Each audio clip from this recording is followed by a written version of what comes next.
জয় যিশু। মসির পঞ্চপুস্তকের প্রভু যিশু সপ্তদশ পর্বে তোমাদেরকে স্বাগত জানাই। নমস্কার। আমরা আজকে মসির পঞ্চপুস্তকের প্রভু যিশু সপ্তদশ পর্বে উপস্থিত হয়েছি, আর আমরা খুবই আনন্দিত যে আমরা নতুন একটি পর্বে ঈশ্বরের আশীর্বাদে আবার তোমাদের সঙ্গে মিলিত হতে পেরেছি।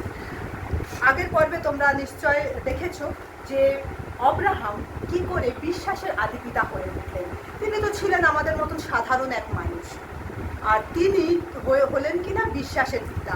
আর ঠিক তার পরের অংশ থেকে আজকে আমরা আলোচনা করব। আগের পর্বে তোমরা নিশ্চয় দেখেছো যে ঈশ্বর অব্রাহামের সঙ্গে কি প্রতিজ্ঞা করছেন, আর অব্রাহামকে আশীর্বাদ করে কি কি বলেছেন। এরপরে দেখো আরও একটি আশীর্বাদের কথা আমরা আগের পর্বে ছেড়ে এসেছি, আজকে ঠিক সেখান থেকে শুরু করি। 15 অধ্যায়, আদি পুস্তকের 15 অধ্যায় 18 থেকে 21 পদ, সেখানে কি আছে আমি একটু বলে দিই তোমাদের। সেখানে লেখা আছে যে সেই দিন সদাপ্রভু অব্রাহামের সহিত নিয়ম স্থির করিয়া কহিলেন, আমি মিশরের নদী অবধি মহানদী ফরাত নদী পর্যন্ত এই দেশ তোমার বংশকে দিলাম। আরও আছে কেনীয়, কনীয়, পদ্মদীয়, হিত্তীয়, পরিসীয়, রফারীয়, ইমরীয়, কনানীয়, গির্গাসীয় ও জীবসীয় লোকেদের দেশ দিলাম। তাহলে পরিসীমাটা চিন্তা করো, ঈশ্বর অব্রাহামকে কত বড় একটা দেশ দিলেন, ওদিকে মিশর থেকে আর এদিকে ফরাত নদী পর্যন্ত। এত বড় একটা মহাদেশ, একেবারে বিশাল দেশ ঈশ্বর অব্রাহামকে নয়, অব্রাহামের বংশকে ঈশ্বর দিলেন। আর এখান থেকে আজকে আমরা আমাদের আলোচনা শুরু করি। দেখো, বাড়িতে যদি স্বামী স্ত্রী থাকেন আর তাদের মধ্যে যদি বন্ডিংটা খুব ভালো হয়, তাহলে কি হয়, স্বামীর জীবনের যা কিছু থাকে সে স্ত্রীকে এসে বলে, এবং স্ত্রীর যা কিছু থাকে স্বামীকে বলে। অব্রাহামের দর্শনে এতগুলো বিষয় অব্রাহামের সঙ্গে ঘটল। অব্রাহামকে ঈশ্বর তচ্ছেদ নিয়ম দিলেন, আর তারপর ঈশ্বর আরও আশীর্বাদ করে তার বংশকে এই বিশাল এক দেশ দিলেন। অব্রাহাম নিশ্চয় এসে শারীকে সেই কথা জানিয়েছিলেন, আর যখন জানিয়ে যান অব্রাহাম শারীকে সেই কথা জানালো, তারপরের ঘটনা দেখো। যখন জানালো তারপর থেকে এখানে 16 অধ্যায় 3 পদে লেখা আছে, অব্রাহামের বয়স তখন 85 বছর।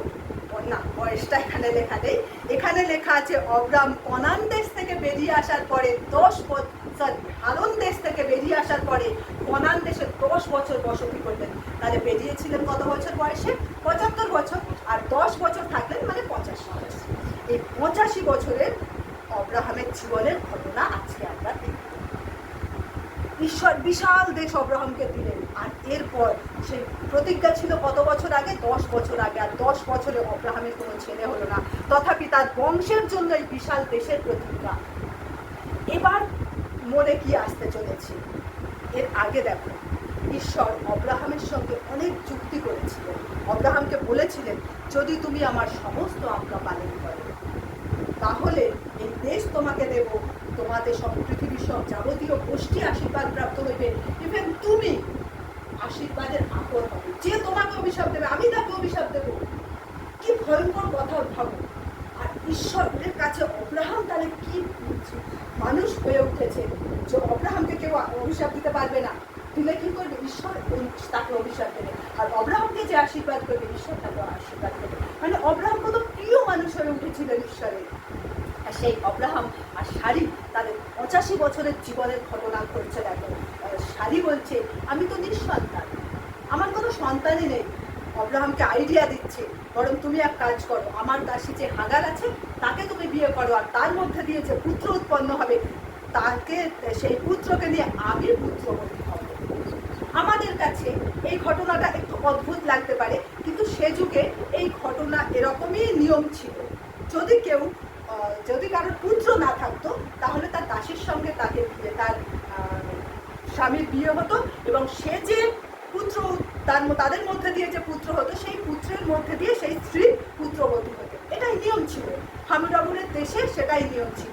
আর ওরা সেই নিয়ম মাফিকই কাজ করেছে। ওরা যে ব্যভিচার করছিল অব্রাহাম বা সারা, এমনটা নয়, তারা নিয়ম অনুসারে কাজ করছিল। আর এরপর তাদের মধ্যে দিয়ে সেই পুত্র এলো, সেই পুত্রের নাম কি রাখলো? ইসমাইল। এখানে আরো অনেক ঘটনা আছে, ঘাত প্রতিঘাত একটা বছর জুড়ে। সেই 85 বছর বয়স থেকে 86 বছর বয়সে ইসমাইলের জন্ম হলো। আর এই এক বছর ধরে ঘাত প্রতিঘাত অনেক কিছু সংসারের মধ্যে ঘটেছে। আর ঘটার পরে অবশেষে ইসমাইলের জন্ম হলো। 16 অধ্যায় 16 পদে এটা তোমরা পাবে যে ইসমাইলের জন্ম হলো। এই যে ইসমাইলের জন্ম 86 বছর বয়সে হলো, এর আগের ঘটনা একটুখানি তোমাদেরকে আমি বলি। তো ঈশ্বর অব্রাহামকে 15 অধ্যায় আশীর্বাদ করে কি বলেছিলেন, তোমার ঔরসে জন্মাবে যে পুত্র, সেই তোমার উত্তরাধিকারী হইবে, আর তার বংশের মধ্যে দিয়েই আমি আমার প্ল্যান বাস্তবায়িত করব। এ ছিল ঈশ্বরের আশীর্বাদ। এবার এখানে দেখো 16 অধ্যায় যখন সারি অব্রাহামকে আইডিয়া দিচ্ছে হাগারের মধ্যে দিয়ে সন্তান উৎপন্ন করতে, তখনও ওদের মাথায় হয়তো ছিল যে তোমার ঔরসে জন্মাবে। ওটা তো ইসমাইলের জন্ম তো অব্রাহামের ঔরসে, তাহলে তারা হয়তো ভেবে দিচ্ছে যে এটাই তাহলে হয়তো ঈশ্বরের ইচ্ছা, ঈশ্বরের যে প্ল্যান আছে সেই প্ল্যানকে তারা বাস্তবে রূপ দিচ্ছে। ঈশ্বর হয়তো ভুলে গেছেন, বা তাদের এমন বয়সে এসে পৌঁছেছে যে আর কোনোভাবে সম্ভব নয়, এবার আমাদেরকে কিছু করতে হবে। ঈশ্বরের প্ল্যানকে সাকসেস করার জন্য আমাদেরকে কিছু করতে হবে, আমাদেরকে মাঠে নেমে পড়তে হবে। আর তাই অব্রাহাম আর সারি নিজেরা মাঠে নেমে পড়লো ঈশ্বরের প্ল্যানকে একেবারে বাস্তবায়ন করার জন্য। আর এলোকে ইসমাইল এলো। ইসমাইল মানসিক সন্তান, ঈশ্বরের আশীর্বাদের সন্তান নয়, ঈশ্বরের প্রতিজ্ঞাত সন্তান নয়। ঈশ্বরের প্রতিজ্ঞা ছিল তোমার ঔরসে সারার মধ্যে দিয়ে পুত্র আসবে। এ ছিল ঈশ্বরের প্রতিজ্ঞা। কিন্তু তারা কোনোভাবে একটু গোলমাল করে ফেলে, অথবা ঈশ্বরের সম্পূর্ণ কথা বুঝতে ভুল করে, বা ধৈর্যের বাঁধ ভেঙে গিয়ে, যে কোনো কারণেই হোক না কেন ইসমাইলের জন্ম হলো। এখানে দেখো ইসমাইলের জন্ম হলো। ইসমাইল 16 পদে আছে।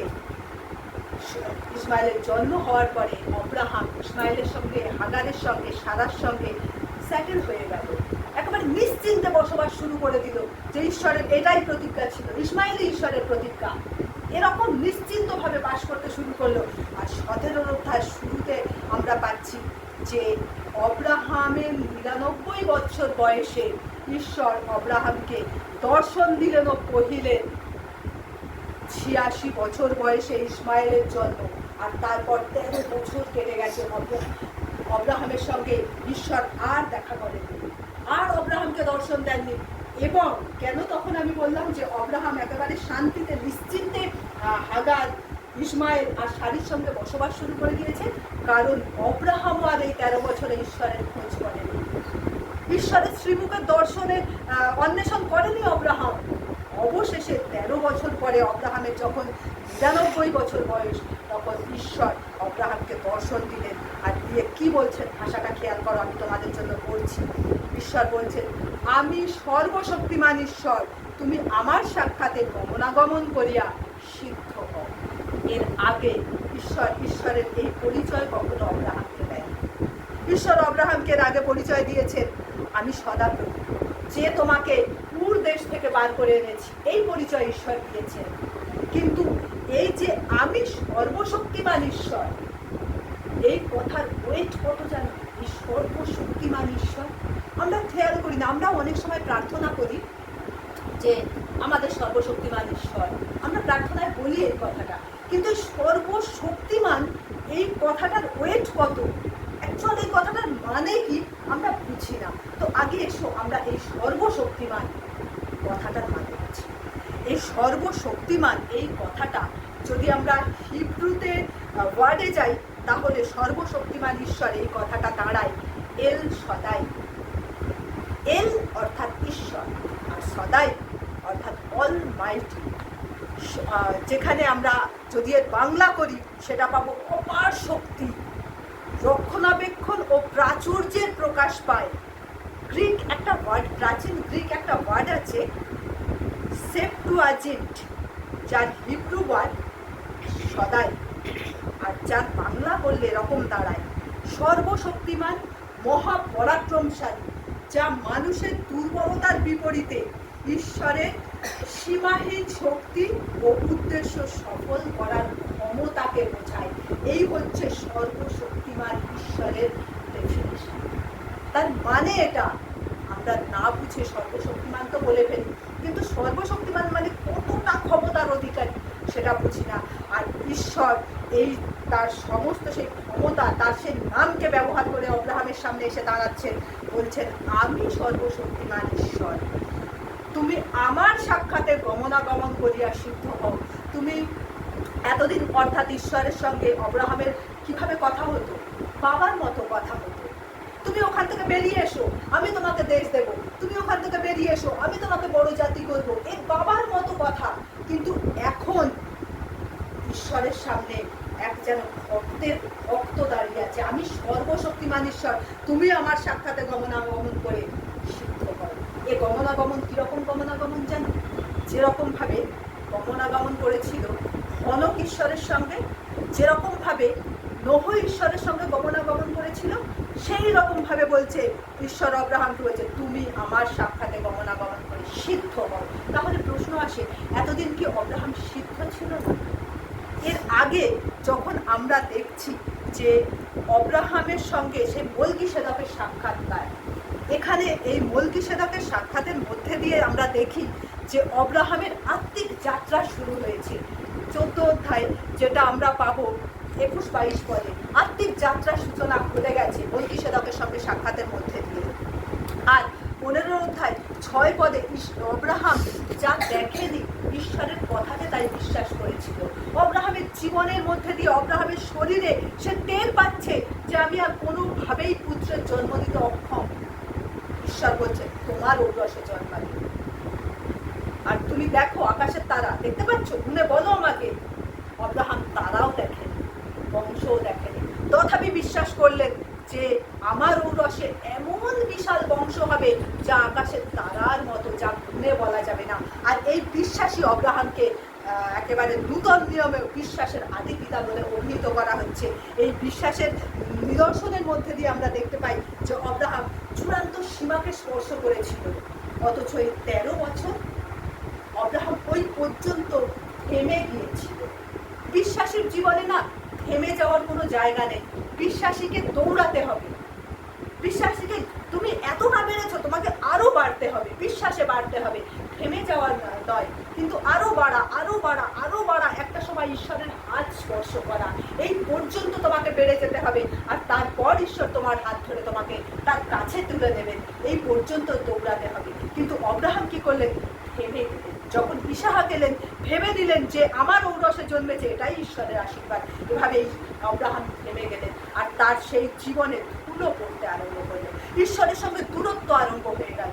অব্রাহাম পিছিয়ে গেলেন এ কথা আমি বলতে পারবো না, কিন্তু তার নৈতিক জীবনে সে একেবারে পারফেক্ট, কিন্তু তার আত্মিকতার জীবনে সে থেমে গিয়েছিল।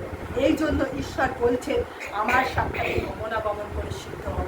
ঈশ্বর যে শুধু বিশাল ক্ষমতার অধিকারী তা নয়, ঈশ্বর যেমন মহাশক্তির অধিকারী, মহা ক্ষমতাশালী, যেখানে মানুষের না সমস্ত ক্ষমতার শেষ হয়, সেখান থেকে ঈশ্বরের শুরু হয়।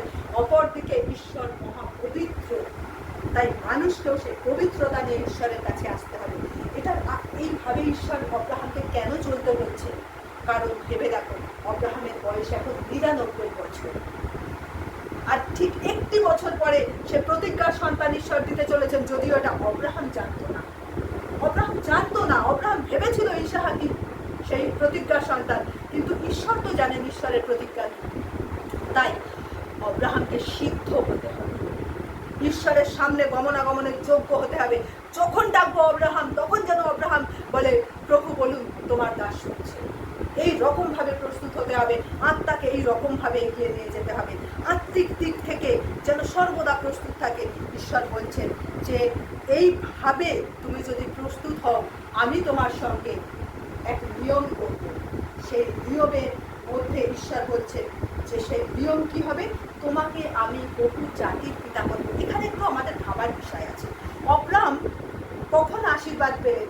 যখন অব্রাহাম হননি, অব্রাম আছে, তখন সমস্ত আশীর্বাদ, যা যা কিছু ঈশ্বরের আশীর্বাদ ছিল, সে খ্রিস্টের আসার প্রতিজ্ঞা পর্যন্ত অব্রাম নামে পেয়ে গিয়েছিলেন।